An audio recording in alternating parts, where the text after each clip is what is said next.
আবুল হাসনাত আব্দুল্লাহর একটি প্রসঙ্গ যে আলাপটি তিনি করেছেন সেটি হলো বাজেটে এবার তাকে আটকে দেয়া হবে কিনা।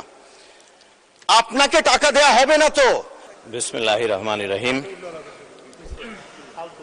আসসালামু আলাইকুম। মাননীয় স্পিকার,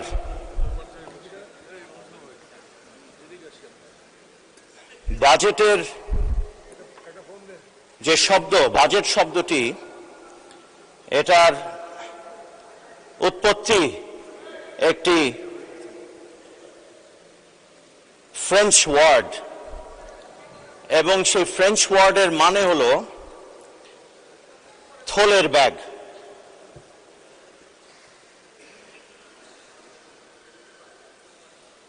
ইউরোপীয় দেশগুলোতে অর্থমন্ত্রী বর্গ সেই থলের ব্যাগ থেকে নথিপত্র বের করতেন এবং সেটি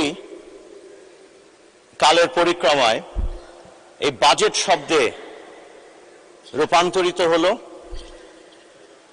এবং যার অর্থ বর্তমানে দাঁড়ায় আয় ব্যয়ের পরিকল্পনা। এবং এই টাকাগুলো, অর্থগুলো আসে জনগণ থেকে।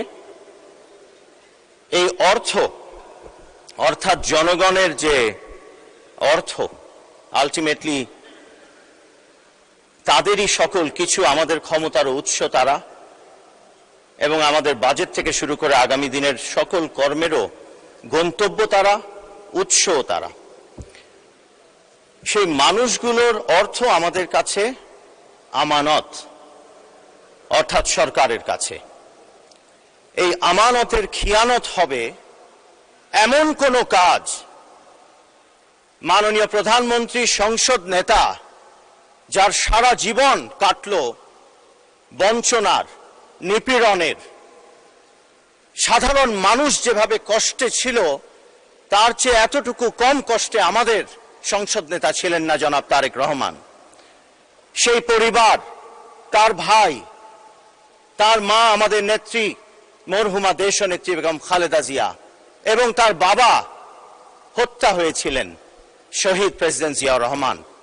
অতএব সেই মানুষটা এই আমানতকে খিয়ানত না করবেন, না আমাদেরকে করতে দেবেন।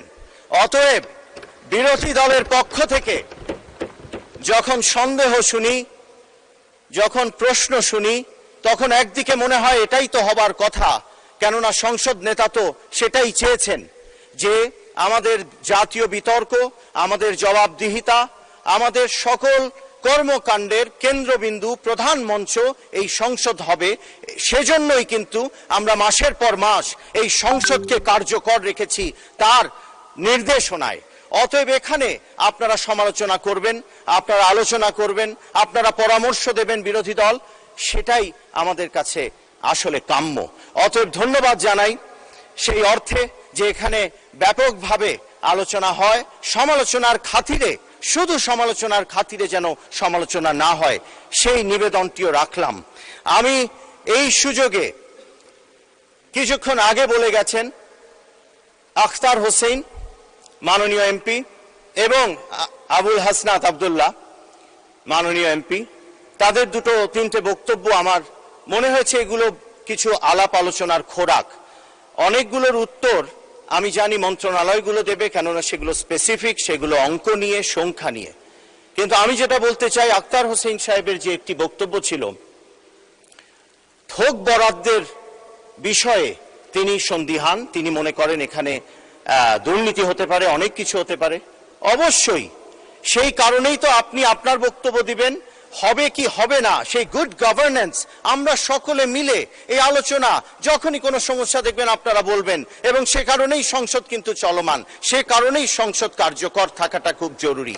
অতএব আপনাদের বক্তব্য শোনার জন্য, এই ব্যালেন্সটা করবার জন্যই তো সংসদ। সংসদীয় রাজনীতিতে অথবা সংসদীয় গণতন্ত্রে বিরোধী দল সরকারের অংশ। অতএব এই বাজেট, যে বাজেট নিয়ে আমরা আলোচনা করি, সেই বাজেট তখনই সাকসেসফুল হবে যখন বিরোধী দল আমাদের সাথে সেই আমানতের খিয়ানত না করবার যে প্রক্রিয়া, যেটাকে আমি ডাকি বা আমি বলি ইবাদত, সেই ইবাদতে আমরা একসাথে কাজ করব। যেমনটি আমরা মসজিদে ছাদের তলে দাঁড়িয়ে এক সারিতে নামাজ পড়ি, ইবাদত করব একসাথে। আখতার হোসেন সাহেব আরেকটি কথা বলেছেন যে কল্যাণ রাষ্ট্র, আমি বুঝে নিয়েছি তিনি বলতে চাচ্ছিলেন সামাজিক সুরক্ষা নিরাপত্তায় যে ব্যয় হবে, আসলে এটা ব্যয় নয়, এটা ইনভেস্টমেন্ট। তাও তার কথা সূত্র ধরে বলছি যে ব্যয় হবে সেটা জাতিকে অলস করে দেবে কিনা। আমি সোশ্যাল পলিসির একজন ছাত্র, আমার এমফিল ইউনিভার্সিটি অফ অক্সফোর্ডে সোশ্যাল পলিসির উপরে, অর্থাৎ সোশ্যাল ওয়েলফেয়ার, কল্যাণ রাষ্ট্র, এগুলো নিয়ে কিছু পড়াশোনা আছে। কল্যাণ রাষ্ট্রের প্রথম যে নিদর্শন যিনি রেখেছিলেন তিনি আমাদের নবী হযরত মুহাম্মদ সাল্লাল্লাহু আলাইহি ওয়াসাল্লাম, যিনি তার মদিনা সনদে তার রাষ্ট্র দর্শন দিয়ে বুঝিয়েছেন কিভাবে একটি রাষ্ট্রকে পরিচালনা করতে হয় এবং সেখানে কল্যাণ ব্যবস্থাকে কিভাবে রাখতে হয়। সেখান থেকে যাকাতও এসছে আমাদের, সেখান থেকে নয়, আমি বলতে চাইছি আমাদের সব কর্মকাণ্ডে ইসলামে এই যে কল্যাণমূলক কাজগুলো, সেটা কিন্তু আমাদেরকে ভাবতে হবে, আমাদের চিন্তায় রাখতে হবে। কোন দেশ যেমন, মাননীয় সদস্য 3 মিনিট বাড়ানো হলো, 3 মিনিটস। আমাদের 5টা মিনিট, মাননীয় স্পিকার 5টা মিনিট একটু কষ্ট করে যদি দেন। Social democratic country, Sweden, Norway, যেগুলো স্ক্যান্ডিনেভিয়ান দেশ, এই দেশগুলোতে কোনো কল্যাণমূলক কর্মকাণ্ডের কারণে তারা পিছিয়ে পড়ে নাই। কেননা যে কোনো উন্নয়নের প্রকৃত সূচক জনগণের জীবন, মানুষের জীবন। আমাদের বাজেটে আমাদের দূরদর্শী রাষ্ট্রচিন্তা থেকে আমাদের প্রধানমন্ত্রী, সংসদ নেতা জনাব তারেক রহমান এবং দক্ষ নেতৃত্বের মাধ্যমে আমাদের মাননীয় অর্থমন্ত্রী জনাব আমির খসরু মাহমুদ চৌধুরী যে বাজেট তারা উপস্থাপন করেছেন, সেই বাজেটের মাধ্যমে আমি দেখতে পাচ্ছি 3/1 অথবা তারও বেশি আমাদের সুশিক্ষা, সুস্বাস্থ্য এবং কল্যাণমূলক সামাজিক সুরক্ষা নিরাপত্তায় আমরা ইনভেস্টমেন্ট করছি। এটা কিন্তু ইনভেস্টমেন্ট, এটা ব্যয় নয়। আমরা এই বাজেটকে একইভাবে দেখলে চলবে না গত 55 বছরের বাজেটের মতো করে। এই বাজেট আমাদের আগামী 5 বছরের যে পরিকল্পনা, সেই পরিকল্পনার শুধু প্রথম ধাপ মাত্র। এবং সেই ধাপ কি, সেই ধাপের পেছনে কি চিন্তা, ফিলসফি, ভিশনটা কি? ভিশনটা হলো আবারও সুশিক্ষা, সুস্বাস্থ্য, সুসংস্কৃতি এবং ছেলেদের জন্য খেলার মাঠ, আমাদের বাচ্চাদের পড়াশোনার মান বাড়ানো, অনেকগুলো কাজ আছে। সামাজিক সুরক্ষা, সামাজিক নিরাপত্তা, অর্থাৎ এই যে কৃষক card, health card, family card, এই সকল কিছুর মাধ্যমে মানুষের জীবনকে আরো স্বাধীন করা। 71-এর আলাপটাই কি ছিল? অর্থনৈতিক সামাজিক মুক্তি। আমরা সেই মুক্তির কথা আবারও 24-এ বলেছিলাম, বারবার যেহেতু বাংলাদেশ হোঁচট খাচ্ছে, সেই মুক্তির জন্যই তো এই বাজেট। এবং এই বাজেটের ফিলসফিতে সেই জন্য শুধু অঙ্ক দিয়ে দেখলে হবে না, অঙ্ক সংখ্যা একটি এখানে নির্দেশক মাত্র। আমি আবুল হাসান আব্দুল্লাহর একটি প্রসঙ্গ, যে আলাপটি তিনি করেছেন, সেটি হলো বাজেটে এবার তাকে আটকে দেয়া হবে কিনা। আপনাকে টাকা দেয়া হবে না তো, আপনার এলাকায় টাকা দেয়া হবে, এলাকার মানুষের জন্য টাকা দেয়া হবে। সেই জন্য আপনি ইন্টারিম গভর্নমেন্টে যেভাবে পেয়েছেন, আমরা অনেক কিছু শুনি, অ্যালিগেশনের এই আদান প্রদানে অনেক কিছু বলা যায়, সেভাবেই চলবে হয়তো। কেননা জনগণের জন্যই সেই টাকা মাননীয় স্পিকার দেয়া হবে, কোনো ব্যক্তিকে দেয়া হয় না, কোনো এমপি আমরা আলাদা করে কোনো বরাদ্দ নিয়ে কোনো কিছু করি না। একটু কারেকশন করলাম, সেজন্য আপনাকে অনেক ধন্যবাদ মাননীয় স্পিকার। আমার 18 সেকেন্ড আছে, আমি 1 মিনিট পেলে জাস্টিস হবে আমার এলাকার প্রতি।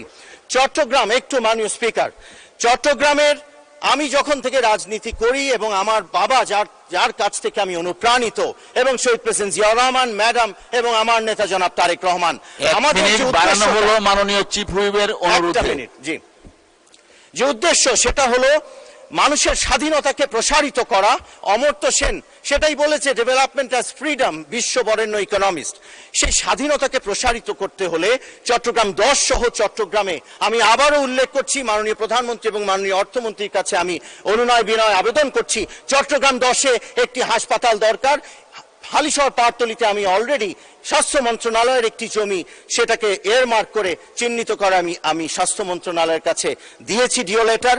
একটি সাংস্কৃতিক hub, cultural youth transformation hub দরকার চট্টগ্রাম 10-এ, সেটার জন্য একটি জমি আমি এয়ারমার্ক করেছি। চট্টগ্রামে খেলার মাঠ আমার 10 আসনে, চট্টগ্রামে লাইব্রেরি বাড়ানো দরকার পড়ার জন্য।